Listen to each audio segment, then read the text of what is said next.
and welcome to Moral Side of the News, our weekly discussion of today's top stories from a moral, religious, and ethical point of view. I'm Sean Kalin with the WHAS Crusade for Children, and I'm joined today, as always, by a distinguished panel of local religious leaders.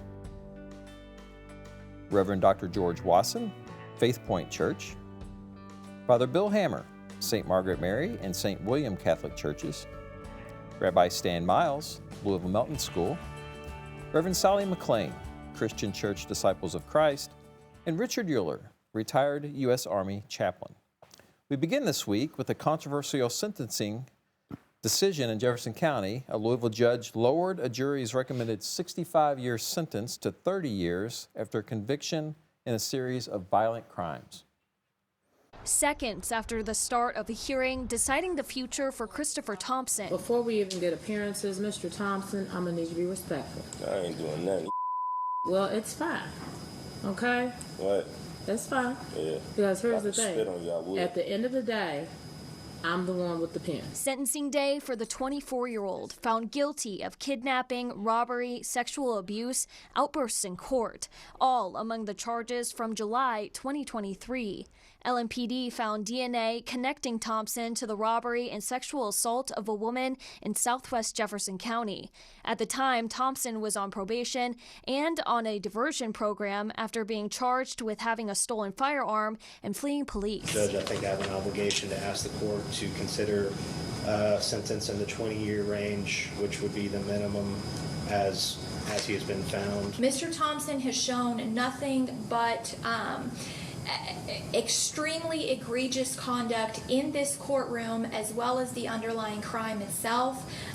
This was one of the most offensive cases that I have handled. The jury recommends a 65-year sentence to the judge, but instead, Judge Tracy Davis went much lower, 30 years, citing his background. Mr. Thompson never actually got the opportunity to get any type of treatment, whether that be mental health treatment, whether that be anger management, etc.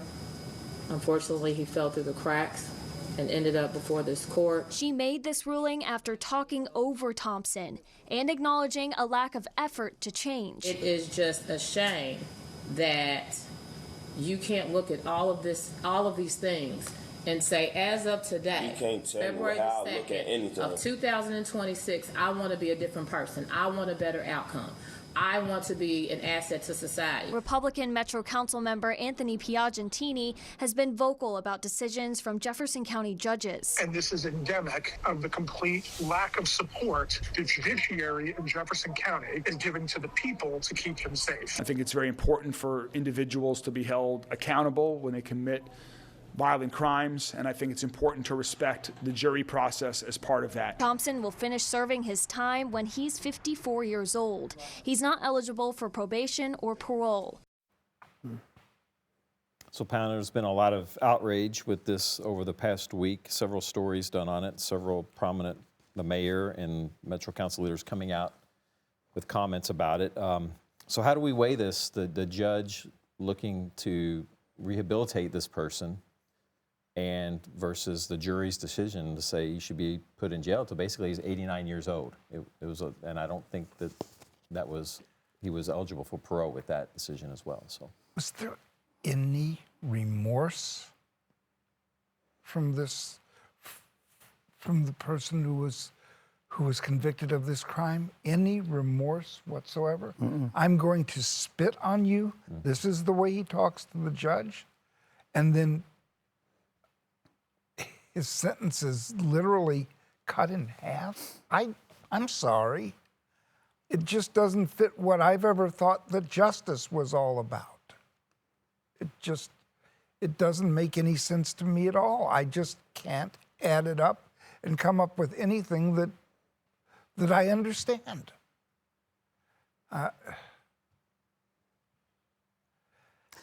Justice for whom? Is there equal justice for everybody in our country?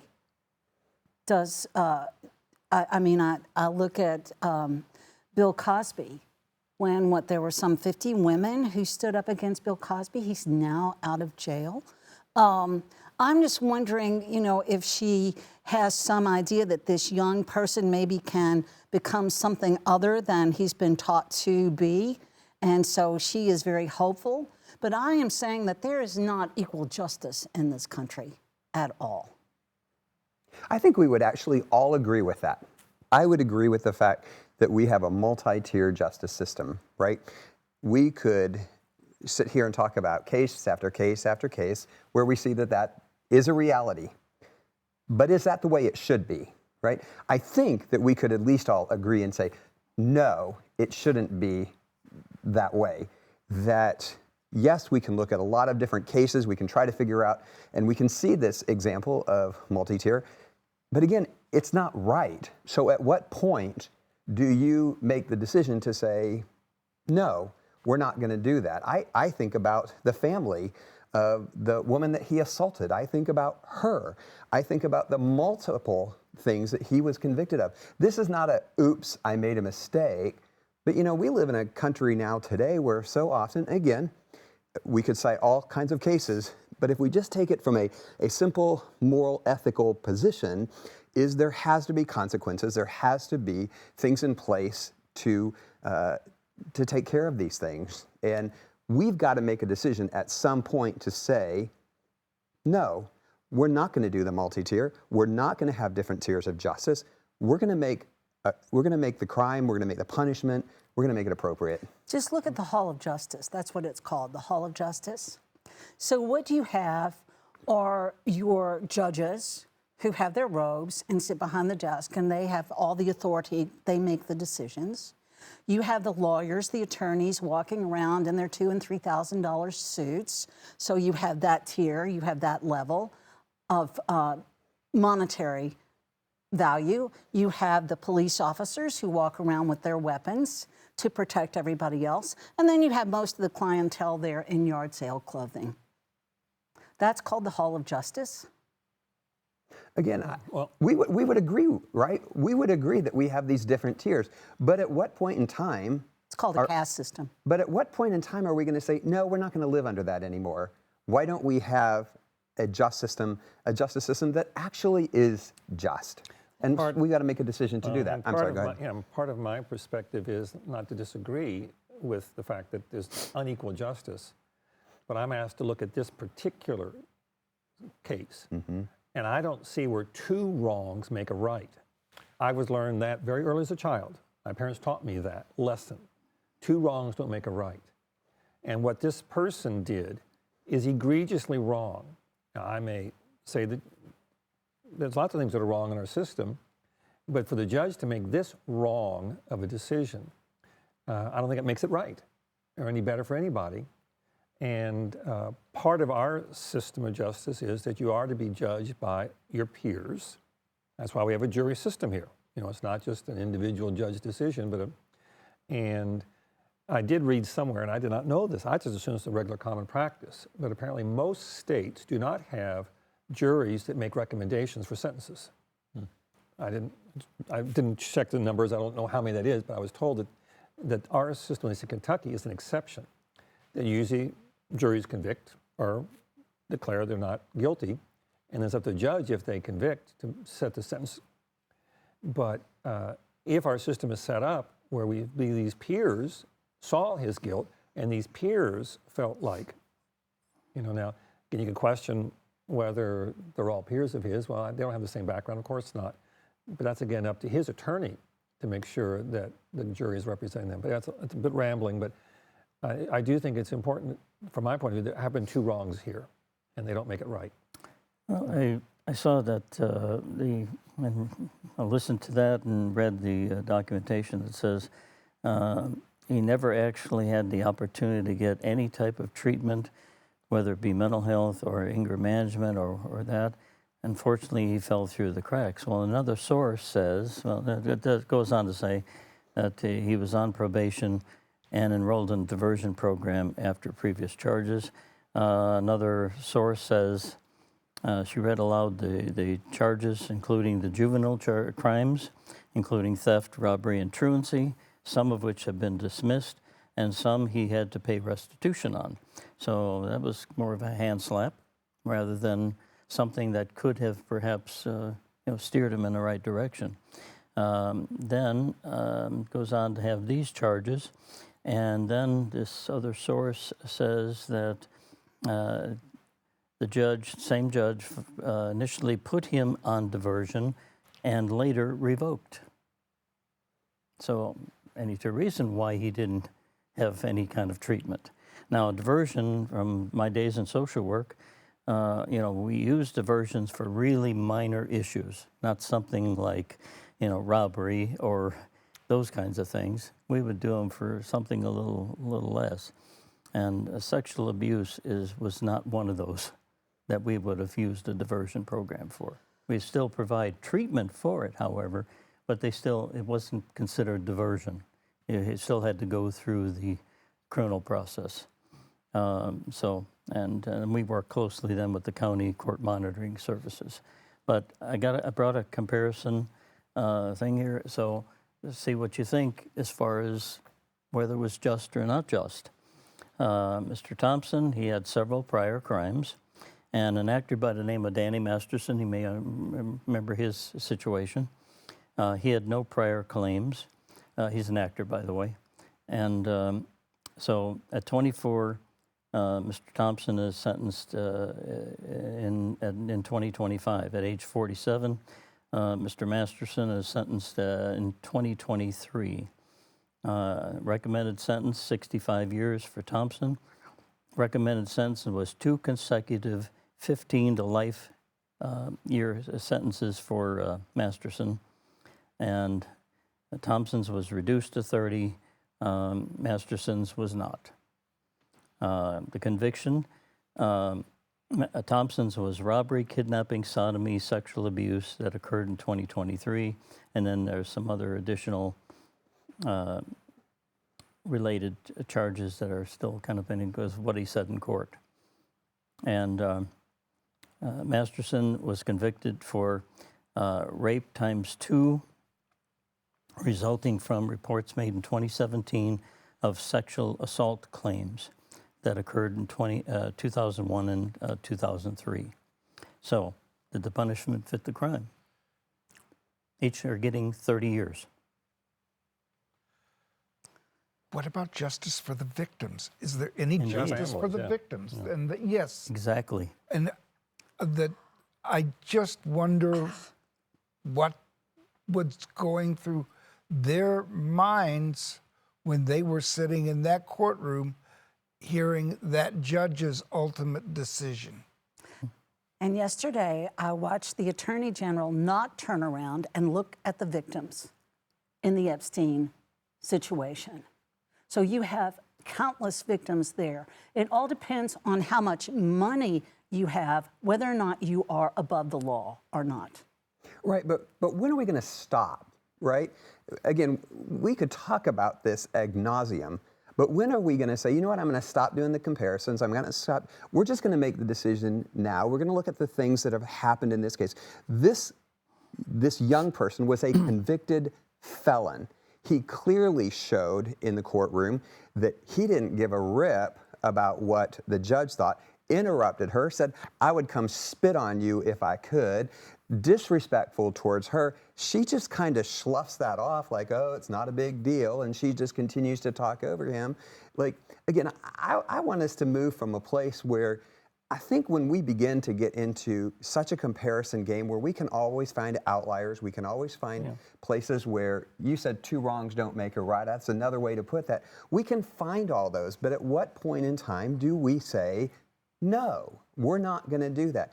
You were convicted of all of these crimes, not a petty theft, you weren't speeding, like robbery, sexual assault. I mean, these are significant crimes, and then he gets the least sentence that he possibly could. I'm not saying that they're not significant crimes, but to me, a 30-year sentence is a long sentence for a young person. And, you know, perhaps he needs 60 so that he will never get out and he'll die in prison.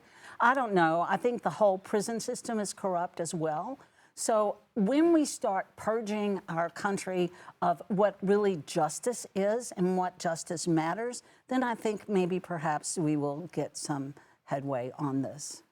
Well, time will tell, too. you know, in 30 years, we'll see. Is this man remorseful or not? In 30 years, we'll find out.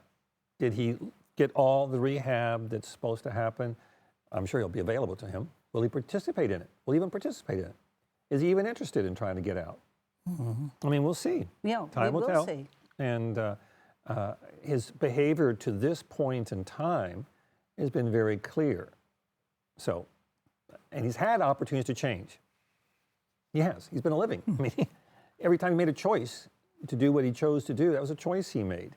Nobody forced him to break into that place. Nobody forced him to assault those people. Nobody forced him to do the theft, you know, the assaults, all that stuff. Nobody forced him. He chose. It was a choice. And that's the thing that I think is important to also understand. Now, you can say, well, you know, what do you have any other choices to make? Well, yes, there are still other choices you can make. And they have been all along in his life. And usually incarceration is whether you're a threat to society. So I wrote myself a note to make sure, is he still going to be a threat to society at age 54 as opposed to age 89? Well, we'll see if again, he makes use of the resources. I'd be curious if the judge continues to monitor him or I did my job. And another article showed like a dozen people or more that are on life sentences for similar crimes. And among those are people like Harvey Weinstein. And I'm trying to think of one of the other ones. Well, and you made a point too about the fact that Kentucky is one of the more unique states because they have juries who actually make sentencing recommendations. Yeah. Well, I have to say, my guess is that was put in there for a really good purpose, right? That you have a collective conversation, you have a collective agreement about what might be just consequences for whatever comes before the jury, and the whole jury said 65 years. We've had our officials in Kentucky, our governor, like we've had all these folks come out and said, should have been the 65. And then we have one who goes for 20. Well, really, there's more than one because his defense attorney said, oh, well, I think we need to go somewhere around the low 20s. Really? What if that was your kid that got sexually assaulted? What if that was your possessions that got robbed? Again, you asked the question about the victims, right? Like, where are they played into this? And again, I want to hold, like what our task is, I want to hold to this incident, not the hundreds and thousands and, you know, that we can still come up with, because at some point in time, we've got to say, this is right, this is wrong. What are the consequences for these decisions? And it doesn't appear to me that he is really being held accountable for the decisions that he made. Not really. And it's continuing to play out because I think he has another charge now because he assaulted a corrections officer while in prison, and so or in the local jail. So that's going to play out, and so it's a story we'll continue to follow. And ultimately, I guess the voters have the right to remove that judge, and at the end, if there's enough public outcry about it, we'll see how that plays out too, because there's a big push for that now as well. So let's move on to a more fun story. So. The remarkable story of a real-life lassie who helped Louisville police officers find a missing child. Take a look at this. A missing 3-year-old boy called into police, the 3900 block of Altair Lane in Okolona, Wednesday, January 7th. This video from Officer Josh Thompson's body camera and his interview conducted by Metro Police. Metro Police officers arrive in big numbers, along with their helicopter and drone team. He gets a drone up. I'm just going to start walking. He's got to be close. He can't run that fast. A homeowner tells them the little boy is across the street. There's some spots where a kid may be. And then a 4-legged messenger suddenly appears out of nowhere. As I'm walking to the front, the craziest thing happened. There's a dog. Starts walking with me. And at first, you don't know about dogs. You don't know where the dog's from, so I'm kind of being a little leery of the dog. The friendly dog will not leave the officer's view. Let's go find him. Come on, let's go. And then I make a gesture on body cam. It was kind of funny. I guess I'm a dog guy, right? So I'm like, hey, let's go find this kid. And the dog immediately spins, runs off the front porch, and is leading me back to the backyard of this house. What? Show me, let's go. And it led me all the way back to the backyard. At that point, I'm thinking, okay, there's kids in this backyard. Police notice the door of the house is open. They check it out. Dog came to the front porch, and as we're exiting, the dog ran right back to the car. And then the miracle, with the help of the happy dog who resembles one legendary collie from TV history. And I just gave him the yank motion, and he yanked, and I pulled that door open quickly, and I don't think I've ever seen a happier kid in my life.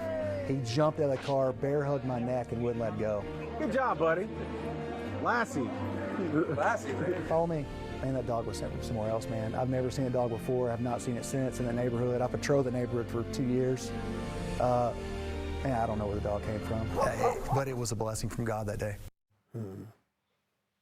So I think it's remarkable that he patrolled the area for 2 years before, had never seen the dog. He's not seen the dog since. This story happened before there was snow on the ground, so early January. So I'm just curious, we have about 7 minutes left. Stories like this show us how God's working through us in every way, and I'd like to just hear your thoughts on that. The Hebrew word for angel is malach. And malach doesn't necessarily mean angel. The literal translation of a malach is a messenger from God. Now, the question is, do you have to be human to be a malach? And I would say that this story with a wonderfully happy ending, thanks, Sean, we needed that one today, proves unequivocally that an angel can take many, many forms. But for those of us who love dogs, we're not surprised. I mean, dogs are just miraculous. That's just the way they are. Miraculous animals. And yeah, it's a great story. It's a really good, feel-good kind of story that lets you know that, something is going on in the world that's transcendent. And maybe that transcendency shows up in all sorts of ways. And one of the things our traditions agree upon is that we have a God of miracles, right? And whether God decides to do something miraculous through a dog or through a person, I can look at that story and go, yay. Yep, feel good story, yay. How did it all work out the way it worked out, and why did it work out that way, and never seen the dog before and hasn't seen it after? I'm like, yay. I just think it's cool. George, there was something else in the story, though. At the very beginning, I thought I heard, and I watched it twice, the little boy called. So obviously the little boy was stuck in the car. He's 3 years old. A 3-year-old knows how to use a cell phone? I just... I want to know more about the story. Not that anything is, everything is right. The kid's okay, but the story just there are parts of it that are odd. How did he get in the car if he's 3? How did he even get in the car? The car was unlocked. Well, there'll be a follow-up question, but I'm not, the height of a 3-year-old, being able to reach a car door. Is kind of hold unusual. open and then climb it in, close it. I mean, those are all details that those little details got left out somehow in the story, but... I would assume the interview with the child after, well, how'd you get in here? I'm sure the story may be answered. Those are loose-end questions, but and from part of my perspective is, again, it is important for us to acknowledge, again, the wonderful gift of creation. This is something that we believe God created and is entrusted to our care, and that we are, again, not owners, but stewards, and that the animals of the world are a gift from God. And so, therefore, we need to be attentive to caring for all animals, but not just the ones who, the cute little ones who rescue us and make us smile, but they represent part of, again, the rich, common term we use now, biodiversity of the world around us. And that's all part of God's unfolding plan. And so, yes, this dog was part of God's plan for this time, for this place. And the person listened to the dog. Right, also too, yeah. Sometimes people don't listen to animals. Yeah. And, yet this dog was insistent, apparently, according to the video. So, I think that's interesting that the person listened, because I think sometimes we do not listen when God is trying to speak. And the police officer said, well, I was a dog guy, so I just kind of followed the dog. Some of us do. And isn't it fun? Like, one of the exciting things about our faith is that we don't have to explain everything. I love the mystery. Why did the dog do what the dog did, and how all of that worked out? And I think so often we want to dot every I and cross every T and come up with every possible explanation. The dog worked with special needs kids, or like we want to come up with that stuff, but just to be able to go, yay, that was so cool. I love stories like this where those unite us, right? I mean, we just get to go, yay, how cool was that? Who doesn't love a cute little dog that leads a police officer to rescue a kid? Who doesn't love that story? We know well that kids are inquisitive. They seek out things. They try to. My brother was a great one for taking things apart that he shouldn't have taken apart. And back years ago too, it was abandoned refrigerators. Yes. You may remember those days, and because it was someplace to hide. Or something, so it's hard to tell how we got in, but it probably would be interesting to find out. There's the terror of a lost child. Oh, yes, especially a young child like that. Absolute terror of a lost child. Yeah. And so it is refreshing to know that this child did get found and that nothing had happened. And again, going back to the sense that it was a dog, too, as well, I mean, it is a reminder to all of us that there is a need to take care of the animals of the world, and that, thank goodness we do provide animal shelters, and that you can adopt, pets that have been abandoned, or pets that don't have somebody now caring for them, to take that, not just, it's an opportunity, to invite an animal into your home, into your life, because of the way they do respond oftentimes, and gives us a chance to express our appreciation, our gratitude towards, again, that particular animal, but what that does for us all. Pets make you feel better. They do. And that's why they're putting them in nursing homes now, right. Service dogs. Service and dogs, the dogs also know if you're sick, yes, or if you're dying. They're very sensitive to things that, changes, as humans, we don't always pay attention to. Yeah. And again, what a great uniting story. Good right? uniting story. It was picked up we all by... agreed? I know, right? It was picked up by CBS Evening News. It aired nationally. And so Louisville Police Department, great job recognizing the story and getting it out to the media. So thank you for a great conversation today, as always. Reverend Dr. George Wasson, Faithpoint Church, Father Bill Hammer, St. Margaret Mary and St. William Catholic Churches, Rabbi Stan Miles, Louisville Milton School, Reverend Sally McClain, Christian Church Disciples of Christ, and Richard Euler, retired U.S. Army chaplain. Thanks for watching and listening to the Moral Side of the News this week. Thanks to WHS Radio for the new time slot at 6 a.m. Sunday mornings. Check us again next week. Have a great week.